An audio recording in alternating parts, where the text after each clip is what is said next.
First thing to know about making sausages, you've got to get your meat really cold. So put it in the freezer for 1 to 2 hours before you start to grind it. Also cut it up into chunks that'll fit in your meat grinder.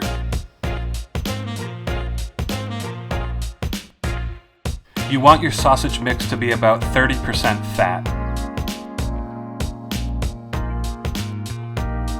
You can weigh out your spice mix to get the ratios just right. I eyeballed mine and then adjusted it based on smell.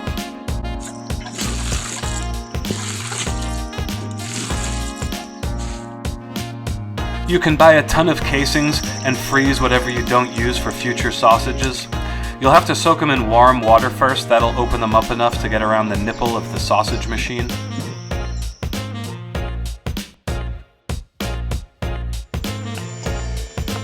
Then grind away.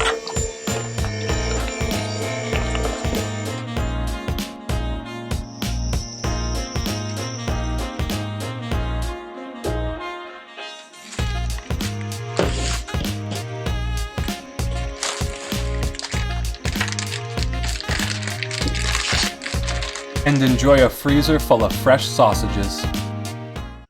Hey guys, so we made these sausages from a pig that we hunted and butchered ourselves here in Hawaii. If you want to see the video for that, click the link in the upper right corner. It'll show us hunting the pig, dressing it in the field, show you how to butcher it. We make sausages, and then we also actually hung the hams to make prosciutto with. So check that out, click that link, hit the like and the subscribe if you're into that, and we have new videos coming out on Sundays. Eat and be eaten. Aloha.